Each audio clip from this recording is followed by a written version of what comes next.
Sir, let us know what are the top issues today, breaking news today you are observing. Thank you so much, Mr. Kanchan, and of course, warm welcome to Mr. Ishfaq Ilahi Chaudhary in the studio, and I hope that Norman Floyd Barnes is on Zoom. But the issues that I will bring out today, of course, there are so many languages of protest. One of the news that include that Iceland announced it will boycott the 2026 Eurovision Song Contest, joining Spain and Ireland, Slovenia and the Netherlands in protest against allowing Israel's inclusion. So this is another way of avoiding or not allowing Israel to participate in worldwide activities. And of course, the US Federal Reserve slashed its benchmark federal funds rate by 25 basis points between 3.5% and 3.75% target range. So this is the last that I know from the economic activity regarding the US Federal Reserve. And of course, if you look at Spain, once again, a nation that is very vocal regarding not only Ukraine and Russia, but also regarding Israel and Gaza. Spain's Prime Minister said that the devastation in Gaza and those who are responsible for it must be held to justice, while hosting Palestinian President Mahmoud al-Abbas for an official visit to Madrid. Sir, you have seen in last 11 months, he has undermined United Nations. He has undermined COP, climate. He has undermined other organizations like NATO agreement. He has undermined the Middle East sovereignty. Now he is undermining the ICC, International Criminal Court. What message he is giving to the world? He is the only man in this planet that will rule the entire planet. Thank you so much for the question. I want to understand, like, it does not make sense. Leader of United States, US President Donald Trump is moving toward the sanctioning the International Criminal Court. That does not make sense. That just says that he would support criminals to a certain extent to allow this to happen. You asked me, who is going to stop this man? First of all, just a few days from now, we are going to see an immigrant-led mayor for the city of New York, Zoran Mamdani. He initially wanted to arrest Benjamin Netanyahu when he visited the White House, or at least that was the feeling, the vibe of the people.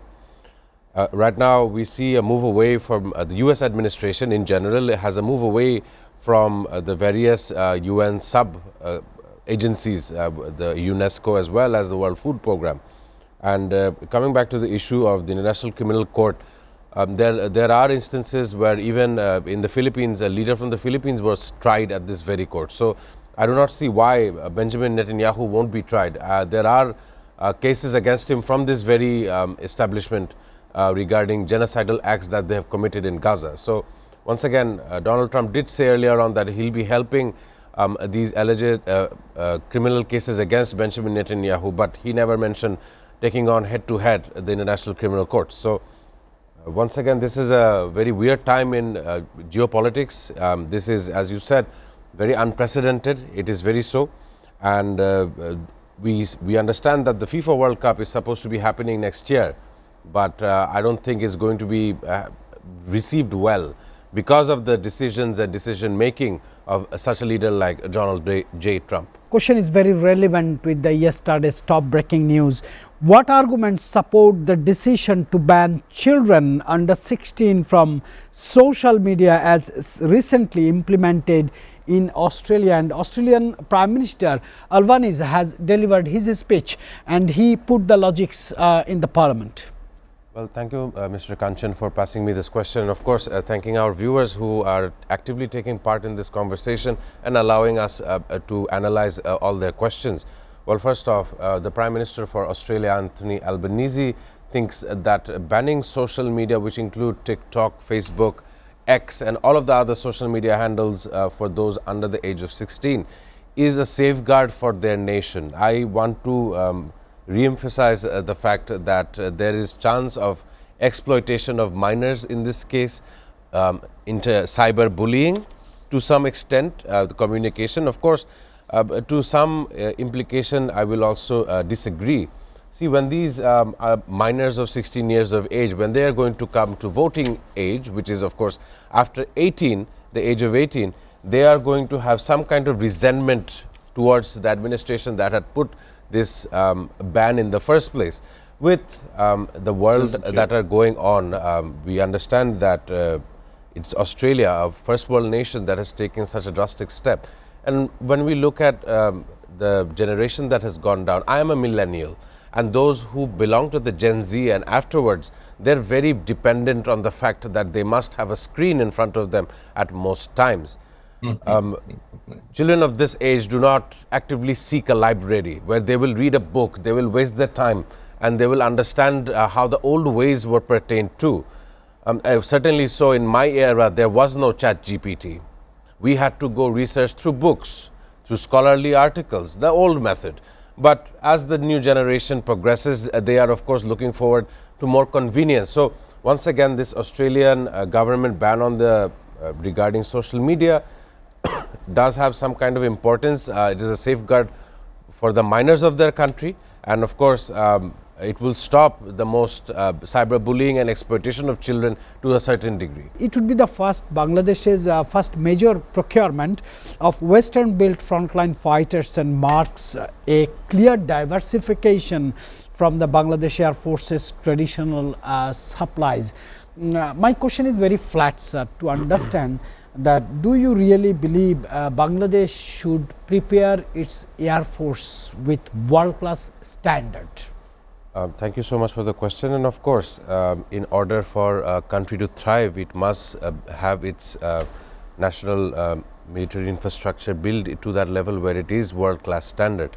A news that I was following as I compared yesterday is that Turkey is trying to understand how it's going to get its hands on the most latest F-35 fighter jet. So, and this F-35 is, I believe, very new, and only US and a couple of Western powers are clinging on to this machinery. That is exactly when I was bringing in the matter of Bangladesh trying to procure the Eurofighter Typhoon. Of course, we would want to not have a situation like if you look at India and Pakistan as of recent, they had the Rafales gunned down by the Pakistani side. So it did not matter where this Rafale came from, whether it was from France, if not from Europe. But if you look at the issue of Bangladesh, I would agree with Mr. Ishfaq Ilahi Chaudhary here that it is a very expensive thing to implement and to digest for the economy. It is in the millions of dollars, so it is not an easy issue to procure. But once again, we should look forward to the most emerging technologies there is out there, and especially if there was to be some kind of coordination, not only in trade, arms trading, but arms production with Turkey. I think that would be better for not only Bangladesh as well as Turkey's defense industry as well. I remember one quote from Thomas Jefferson. He said, whenever the people are well informed, they can be trusted with their own government. And one more thing I want to add from Mahatma Gandhi, he said, politics without principles is a social crime. I want to ask you, sir, do you think the young generation are interested into politics, or still politics became very old in a new bottle? I think the second one that you said, very old in a new bottle, should apply here. I want to mention some of the things for our viewers so they are updated. Yesterday, 2 of the advisors had resigned. They are youngsters, Asif Mahmoud Shajib Bhuiya and of course Mahfuz Alam. They have resigned from the interim government, and okay, that is all right, given that the Tafsil declaration or the schedule declaration is set to take place today. In this declaration, we will see who and when and where, what are the details, and who is going to be contesting for the seats. That is of course important to understand what is going on, but in other terms, we also have expatriate voting, or those living abroad who is going to take part in the vote, and also a referendum on the day of the national election as well. So whether or not this turns into a mash of many emotions, if not, it will be whether it will be a peaceful election and everyone gets to participate or not, that is truly a matter of time that we will see. And of course, there is some role of the security forces to maintain the peace and order of all the polling houses during that time. Whether or not there shall be closed circuit camera observation in these polling booths, and how it's going to take place. All of these issues do raise important questions. But once again, coming back to the nationalism aspect of Bangladesh, the parliament has been empty, the cobwebs are growing inside, the spiders are waiting, there are no leaders to state, and it is very sad to call an interim government. We are in a sad state of national governance, and we must elect those who shall represent this 200 million people.